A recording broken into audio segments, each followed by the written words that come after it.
Attends, la culture d'Afrique centrale a l'honneur à l'UNESCO. Ouh là là, le Congo, le Gabon, la Guinée équatoriale et le Cameroun sont à l'honneur aujourd'hui. Modèle Bakro, j'espère que tu vas bien, j'espère que tu vas bien. Est-ce que tu savais que le Mvet Oyeng, une pratique faite par le peuple Ekang que l'on retrouve au Gabon, au Cameroun, en République du Congo, en Guinée équatoriale, même à Sao Tomé, le Mvet Oyeng, une de ces pratiques, a été reconnue par l'UNESCO. Et oui, cette pratique du peuple Ekang a été inscrite à la liste représentative du patrimoine immatériel de l'humanité de l'UNESCO. Bravo au soutien des pays comme le Gabon, le Cameroun et la République du Congo. Et ouais, les couleurs sont là, les couleurs sont là. Mais attends, je te connais, tu vas te dire, mais au Congo, c'est quoi le Mvet Oyeng? C'est quoi? Déjà, le mvet représente deux choses. Déjà, cet instrument que tu vois là, sur l'image. Tu vois? Déjà, on parle d'un instrument de musique traditionnel africain du peuple Ekang.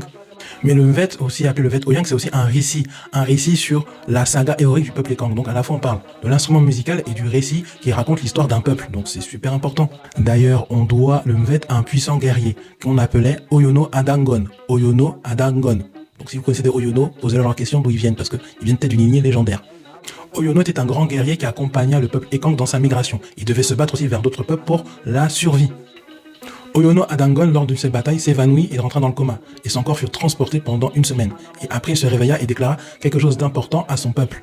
Il déclara que lorsqu'il était dans le coma, il fut en contact avec un esprit qu'il appelait Eyo, et cet esprit-là lui avait donné le secret de cet instrument qui est le mvet, et aussi les secrets des récits du peuple Ekang. Grâce à ces révélations, que ce soit celui de l'instrument, aussi des chants et des récits ancestraux du peuple Ekang, toute la population allait avoir de l'espoir et du courage pour se battre et gagner les batailles.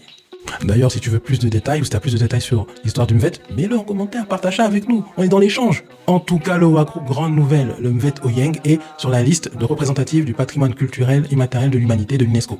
Bravo au peuple Ekang et nous on se retrouve pour d'autres découvertes. Ciao!